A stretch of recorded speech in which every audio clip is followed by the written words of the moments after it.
The WRC now crosses the Atlantic to another Spanish-speaking country. Argentina offers almost every kind of terrain a competitor can face, from the vast dusty wilderness to mountain roads that snake up into the clouds.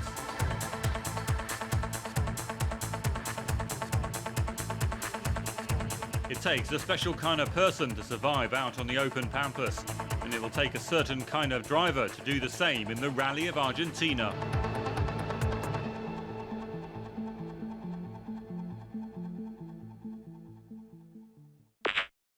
Hello there and welcome back to some more WRC. Today we'll continue on Let's Play. This is episode 5. In today's episode we are taking a look at the Rally Argentina. We have crossed the big old river to come over to South America, get away from Europe, and now we're in Argentina. Woo. A couple of things I have changed since the last episode. Let's get straight into it. A couple of things I've changed since the last episode. I have reduced the game volume down slightly because it was getting in the way of my voice very slightly. I might turn up the cutscenes though, depending. And I've also found out this game looks a hell of a lot better once it's all rendered out. On the Elgato it looks a little bit washed out, a little bit weird, but as soon as it gets into the actual editing program and upscaled to 720p, it looks a hell of a lot better. So if you think it looks ugly, then, well, yeah, it looks a lot worse both on the actual Elgato window and indeed in actual game. But other than that, we should be alright. Hopefully we are going to maintain our current lead. We are in a big old lead actually. I think we are about 20 points over our nearest championship rivals. So yeah, hopefully we do pretty well here in Argentina. Continue to try and lock out that championship, but we shall see. The Rally of Argentina is not one I am particularly great at, I will be honest. At least in my Dirt Rally 2.0 experience, the Argentina Rally is a big sad when it comes to me, but yeah, hopefully it isn't too bad in this game. Doesn't seem to be so far. It so far just seems to be a nice little, not too many rocks around, it's not too tight, but yeah, if you ever want a bit of a challenge, Rally Argentina, Dirt Rally 2.0, there is big rocks that are looking to completely end your career. I believe our championship rival is still, very dark there. I can't actually see anything because the sun. I might have to shut a curtain here so I can actually see the screen. That would probably help. Yeah, we're a second down. Although Burnsy's winning. If we can sort of continue to maintain a bit of a battle in that championship picture. I still think Sainz is in the lead, although Mäkinen is getting up there. I think Mäkinen may have won the last rally and Sainz has won the, or got second in the three before that. Again, I've spoken in the previous episode. I might occasionally say won. What I mean is the AI's battle, not our battle particularly. I'm sure we'll eventually lose a rally to someone else, but I'm not quite sure if that'll be anytime soon, considering we seem to be doing pretty well, although this first stage is not going quite as well as maybe I would like it to. Also, another thing to note is that it is insanely hot today, so I'm going to be cutting out the pause screens and probably blasting myself with my interior fan to try and maintain cool. So we got third. Burns got first though, which is good. It's because that accident we had with the rock killed a lot of our momentum. Anyways, continuing on. Actually, no, we're not. I forgot the way this game works is it shows you the summary and then we'll actually get into. Also, you have to enter. Do you know what will be a MILF today? Right. Anyways. Don't know why you have to enter your name into that constantly, but that's a feature among all the WRC games. It's even more annoying in the next few games because it constantly resets over this game that just does it once. So we've got Burns, Mäkinen, Ericsson, Hyundai's got fourth, wow, okay, Ford driver and Didier. So that's currently how that's looking. Stage number 2. Let's go.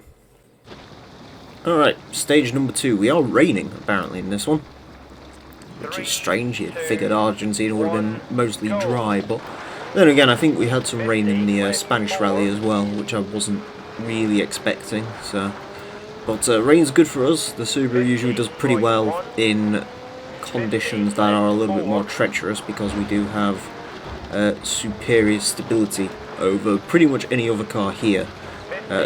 Essentially, if you want a stable car in the championship at this time, you go Subaru because well, Mitsubishi were on a little bit of a downward path. I will say, I think the Evo, yeah, because I think, no, Peugeot won in 2000, Mackinnon won in 99 with the Evo 6, or if they made an Evo 5.5 it would have been that, but of course by this time the Evo 6 would have been outdated because they had the new Impreza come in, and then the Evo 7 was not quite as good as everyone would have hoped it would have been. Also, visibility should be improved now because I've shut both curtains, which further constricts any airflow into here, which is not good because it is very humid, but hey, at least I'll win a rally before I die, so that'll be good.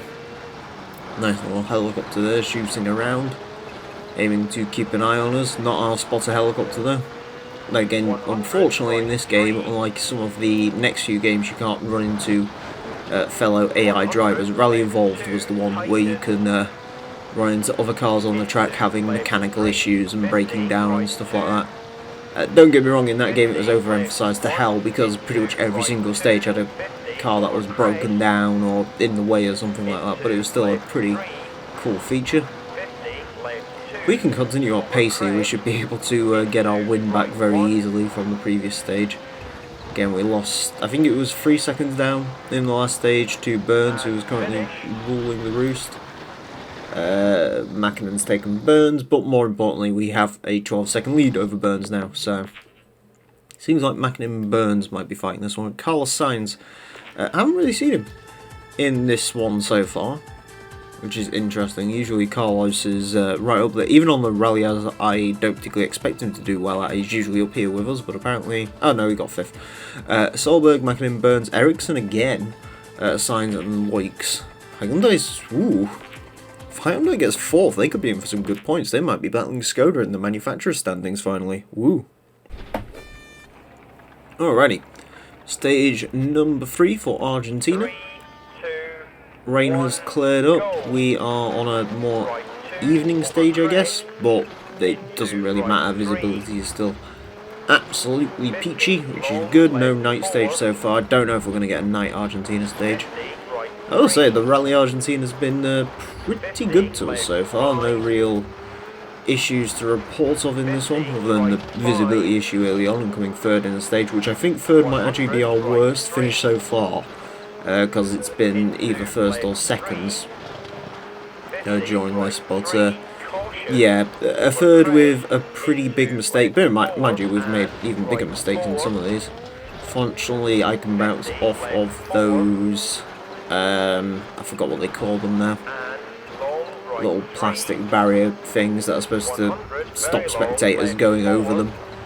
Don't really work to stop a car, but apparently in this game they are made of solid material, which is perfectly fine by me because I can bounce off them. Ericsson's still in 4th, man. That Hyundai must really like Argentina.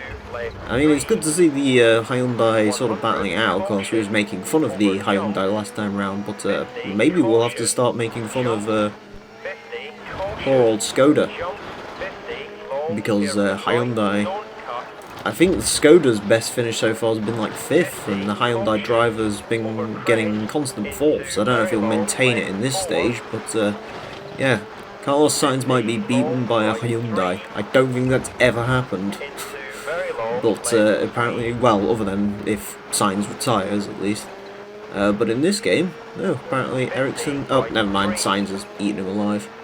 So the battle is between Sainz and Ericsson's, Mackinnon's and Burns, although Mackinnon's probably going to get it. A little bit of a shame if he does. I would prefer Burns to get it so we can get the Subaru manufacturer rankings up even more, but we're still doing pretty good. Mind you, I was about to say Mackinnon's the only good Mitsubishi driver, but Loix has been making a name for himself as well, which has been pretty good of him. Alright, let's continue onwards to see what the final results were. I'd imagine Ericsson got 5th, unless he had a really big accident, which is possible. Alright, what we got? Solberg, Mackinnon, Burns, Sainz, yeah, Ericsson, and Didier. Ford driver has gone off again. Ericsson's still clinging on to 4th, he's got 10 seconds over Sainz. If Burns has a good stage, he could take Mackinnon. If we can get us, my dream at the moment is Subaru 1-2. That's sort of what I'm aiming for, because then we can really lock out the Manufacturers' Championship. So, essentially when it comes to this LP, I am perfectly happy to win one or the other championship. I would prefer to win both. I probably am going to win both in all of these games until we get to the professional difficulties, in which case we might have more issues, but as long as I can win either drivers or manufacturers, I'm happy, because both of them in WRC are pretty well valued. There's a reason people remember Subaru and Mitsubishi, and I believe that's because Mitsubishi ate all the drivers' titles and Subaru ate all of the manufacturers' titles. And no one can distinguish between them because they say the Subaru and the Mitsubishi were highly successful both. And I guess they were, come to think of it. Alright, stage 4 looks an awful lot like stage 3. We've got some advertising for every single manufacturer apparently, apart from Skoda. Maybe it is Skoda we're going to have to feel really sorry for. I mean, if I'm being perfectly honest, in a battle between Skoda and Hyundai, I would prefer Skoda to win. What I really want is Hyundai or Skoda to beat Peugeot, because they're not doing too hot. Or just a manufacturer that isn't doing too hot. I'm trying to think. Ford's doing pretty well, Mitsubishi's doing well, Subaru's doing well. Yeah, the 6 manufacturers, their probably best bet is to beat... Wow, that's a short split time. Their best bet is probably to beat Peugeot, although Peugeot's got Didier, who's doing pretty well. Well, they haven't really... I say we haven't seen much of Gronholm, but Gronholm's sort of up there in the drivers' standings at the moment, so... And poor old Panizzi only really did well on the tarmac stage. Oh, shit, Alistair McRae, a new challenger. I think Alistair McRae was in a Hyundai at this time. Okay, interesting. I know he was in a Mitsubishi in 2002. Because Alistair McRae basically drove everything that you would never see Colin McRae in. Essentially, if you wanted to see a McRae in a car, in like one certain manufacturer in the 2000s, you did pretty well, because yeah, both McRaes weren't particularly tied to either car. Of course, Alistair wasn't nearly as successful as Colin. I believe he was British champion in 1995, when Colin became world champion. Bless Alistair McRae. A little bit of a strange looking folk, Alistair. We are 1 second down on Mäkinen. Mäkinen hasn't really got a shot in hell of taking. I think Ericsson's coming back up though. Jesus Christ, imagine if Ericsson and McRae can get like a 4-5 finish for Hyundai. If they can lock Sainz out of this stage, that would be something to behold. Oh, we beat Mäkinen. Ericsson stayed up there though. No sign of Sainz in either of those splits. So maybe Sainz is finally starting to begin his downfall, we shall see.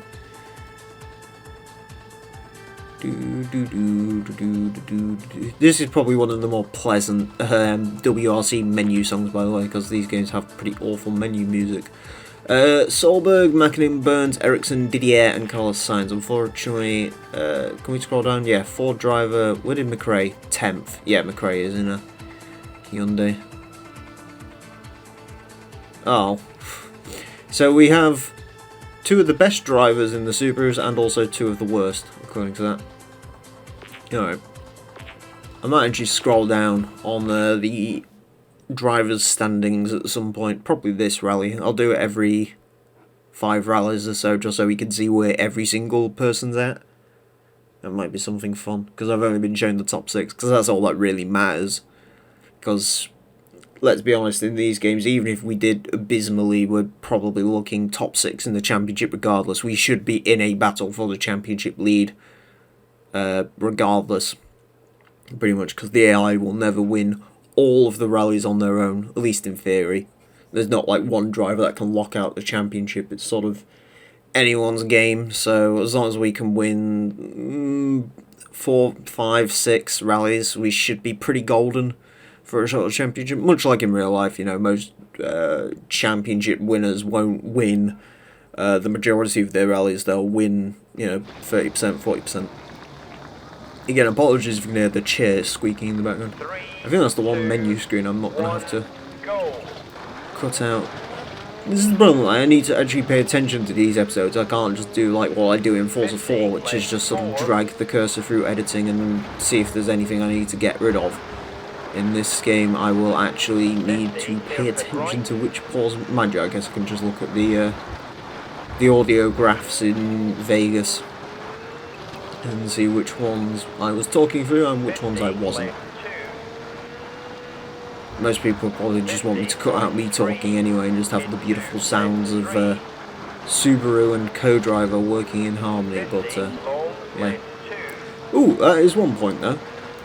Something that I have discovered since the last episode. One, the red light that we keep getting, which I thought could have been suspension. Apparently that's driveline, according to Rhino, so he could be wrong, but essentially driveline's power loss through those. So the fact that it was affecting performance, yes, it is driveline. I'm sure someone probably said it in the comments, but yes, now I know it's driveline. And also Nicky Grist is in this game, which is a bit weird considering he was in CMR3, but I guess it wasn't called Colin and Nicky Grist Racing, so they got away with it. How fitting that we talk about Nicky Grist as they're into fourth, the old Ford driver.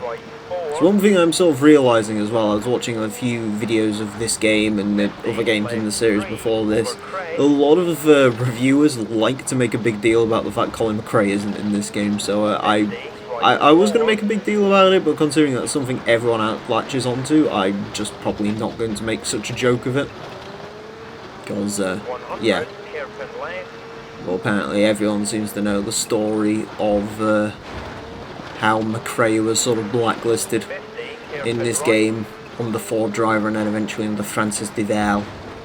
And then I was right, in WRC 3 they just got rid of him and just said Citroën only has 2 drivers, and then of course WRC 4 and 5 they don't need to bother because he was a part-time driver and also not a driver in 2004 respectively. So, well, irrespectively, because that's the other way around, but you get my point.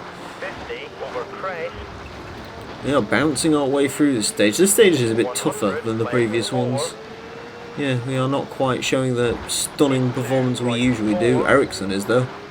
Ericsson's going to score some pretty good points for Hyundai in this. Again, it might end up being Skoda that's down. I mean, Peugeot might even be down on points, depending on if Didier scores a point or not.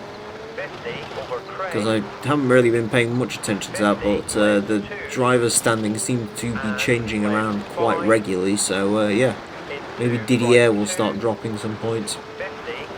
Who knows? And across the line, we are down on Mäkinen. Oh no, by a second. I don't really know, I could have been much quicker in that stage though, I'll be honest. I was actually pretty consistent in that stage, which is weird for me, I'm usually not. Congratulations, you've come first. You've unlocked Cyprus Single... Oh, wow, that's it. Okay, never mind. Cyprus Single Rally, Cyprus Time Trials. Awesome. Alright, well, that was a lot shorter than I was expecting it to be. So let's have a look. Mäkinen, Solberg, Burns, Ericsson, Ford driver, and Carlos Sainz. As for the overall rally, we had Solberg, Mäkinen, Burns, Ericsson, Sainz, and Didier would pick up a point. So Ericsson picking up 3 points for Hyundai.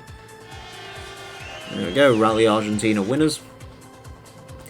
And so, the current driver standings, it is us with 50 points, 26 points ahead of Mäkinen. Sainz drops down to 3rd, Burns maintains 4th, Freddie Lux in 5th, Francis Delacour goes up to 6th, Marcus Gronholm is sort of tied with him. Wow, there's a lot of people with 3 points. Ericsson is battling with Marcus Gronholm for the WRC title at the moment. Incredible. Armin Schwartz 2 points, Radstorm, Rovanpera with 1, and then Ford driver and Alistair McRae have not scored any points, but most importantly Jesus has not scored any points. And Marco Martin and Toshihiro need to start earning their keep. So we are 34 points clear of Mitsubishi, who are in 2nd. This hasn't changed, although Hyundai has been promoted into 5th. They are now 1 point over on Skoda, and